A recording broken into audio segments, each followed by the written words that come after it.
السلام علیکم۔ آج گرلز اسکلز فاؤنڈیشن کی سائٹ سے جو واقعہ آپ سے شیئر کرنے جا رہی ہوں، یہ عظیم جد و جہد کا دلوں کو پگھلا دینے والا واقعہ ہے۔ یہ صرف زبانی کلامی کوئی علمی کہانی نہیں بلکہ عملی ثبوت ہے۔ سنڈے جب ہم بستر سے ہی دیر سے نکلتے ہیں، پھر سارا دن بچے سکرین پر اور امی کچن میں، فرائض کی ادائیگی تو دور کی بات ہے، نماز قرآن تو دور، ایون باتھ روم جانا، خود اٹھ کے پانی پینا بچوں سے گوارا نہیں ہوتا، اور مائیں یا قربان کہ بچوں کے پاؤں پہ مٹی تک نہیں لگنے دیتی۔ فرش پہ پاؤں اترنے سے پہلے فرش صاف ہوتے ہیں، منہ میں جانے کے لیے لقمے بےتاب ہوتے ہیں۔ لیکن دوسری طرف آج جس خاتون سے میری ملاقات ہوئی، یہ اس وقت کی بات ہے کہ جب ابھی صبح ہی صبح نماز فجر کے بعد میں اپنی تفسیر کلاس کر کے ملتان کے دور ایک کونے میں خواتین کی ایک نشست سے خطاب کے لیے پہنچی۔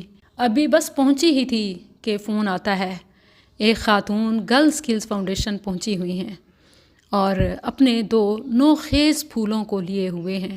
بہن سے بات کی، آنے کا مقصد پوچھا تو آنکھوں سے آنسو نکل آئے۔ کیا آج بھی وہ خولا کی مثال، وہ ام سلیم کی بہن رضی اللہ عنہما 2025 میں مادیت پرستی میں یہ کہاں اپنے آپ کو اور اپنے بچوں کو فتنوں سے کیسے بچائے ہوئے ہیں؟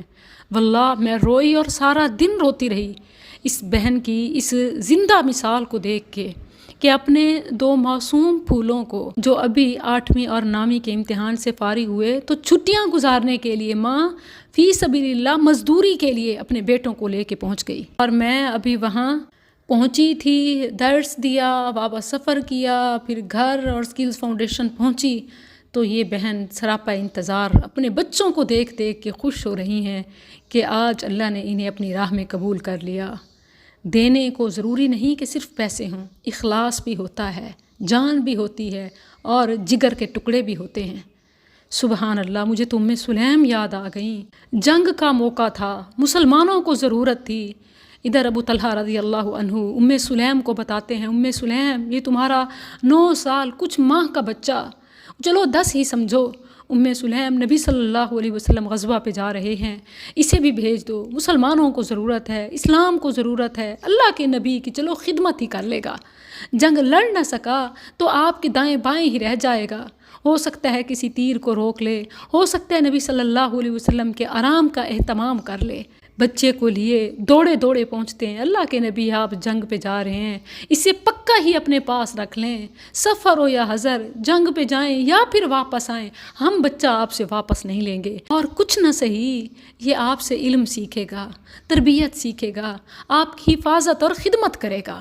سبحان اللہ، پھر 10 سال کی عمر سے لے کے 20 سال کی عمر تک اس بچے نے رسول اللہ صلی اللہ علیہ وسلم کی صحبت کا فیض اٹھایا۔ سوچیں، آج ہم احادیث پڑھتے ہیں، ہماری زندگی کیسے بدلتی ہے، اور جو صاحب حدیث صلی اللہ علیہ وسلم کے ساتھ گزارے، اس کی تربیت، اس کی ذہانت اور اس کی برکت کیا ہوگی۔ یہی وجہ ہے کہ محدثین نے نقل کیا، مورخین نے لکھا کہ 100 سال انس رضی اللہ عنہ نے عمر پائی، اور پھر ان کی آل اور اس میں سے حفاظ اور جو برکات ان کے حصے میں آئی اس کو اور کوئی نہ پہنچ سکا۔ آج جدید تحقیقات کے مطابق بھی چائنا ہو یا یورپ، ترقی یافتہ ممالک کی مثال دیتے ہوئے سکلز کی بات کی جاتی ہے۔ Learning by practicing, by books نہیں، by practicing. International standard school آج اس ماڈل کو دیکھتے ہوئے، نبی صلی اللہ علیہ وسلم کی صحبت، صحابہ کی مشقت، اس کو ماڈل بناتے ہوئے اپنے سکولز کو دستکاری سکول بنا چکے ہیں۔ بچے آتے ہیں، صفائی کرتے ہیں، کپڑے دھوتے ہیں، استری کرتے ہیں، سلائی کرتے ہیں، کھانا پکاتے ہیں اور سرو کرتے ہیں۔ وہاں سیکھنا اور سکھانا یہ پڑھایا جاتا ہے۔ اب یہ فلاپ ہو چکا ہے کہ آپ کے پاس ڈگری کیا ہے یا آپ کے نمبرز کتنے تھے، اب تو یہ پوچھا جاتا ہے کہ آپ کو آتا کیا ہے، آپ کرتے کیا ہیں، آپ نے کیا کیا ہے۔ یہی وجہ ہے کہ اس انسٹیٹیوٹ کا نام بھی میں نے سکلز رکھا ہے۔ Serving skills, surviving skills, life skills, learning skills, AI skills, success skills. جی ہاں، تو یہ سب عمل کے میدان میں اترنے سے ہوتا ہے۔ اللہ اکبر. جو مائیں بچوں کو ایسی تربیت دیتی ہیں، گھر کے کام سکھاتی ہیں، اللہ کی راہ میں میدان میں اتارتی ہیں. ضروری نہیں کہ آپ کو بارڈر پہ جانے نہیں دیا جا رہا، آپ کو میدان میں اترنے نہیں دیا جا رہا. ایون اگر سلیم سوچتی تو میرا 9 سال کا بچہ کیا کر سکتا ہے، کون سا تیر مار سکتا ہے. سچ ہے کہ جذبے چیزوں کے محتاج نہیں ہوتے. سچے جذبوں کے آگے مجبوریاں بھی ہار جاتی ہیں. ہم بڑے خواب تو دیکھتے ہیں مگر بڑا مقام حاصل کیوں نہیں کرتے؟ اس لیے کہ ہم کام نہیں کرتے. عظیم انسان اور عظیم مقام پانے کے لیے عظیم کام کرنے پڑتے ہیں، قربانیاں دینی پڑتی ہیں.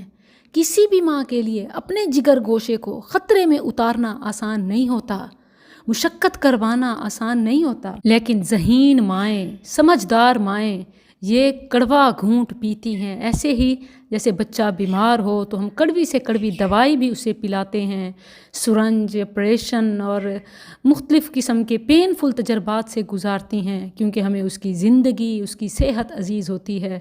تو کیوں نہ اس کی اخروی راحت کے لیے، اپنی اور اس کی اکٹھی جنت کے لیے ہم اپنے بچوں کو اس مشقت سے گزاریں کہ جو اللہ کی راہ میں پاؤں کو کھڑا کرے، پھر سردی گرمی کو نہ دیکھے، نہ ہی گرد و غبار کو دیکھے، نہ ہی اونچ نیچ کو دیکھے، نہ ہی مستری مزدور اور امیر غریب کلاس کو دیکھے، بلکہ بھوک پیاس، محنت مشقت، خون پسینہ جلاتے بہاتے ہوئے اپنے بچوں کو اس میدان میں بھی اتاریں. پھر وہ مقام ملتے ہیں کہ جب نبی صلی اللہ علیہ وسلم کو جنت کی سیر کرائی گئی.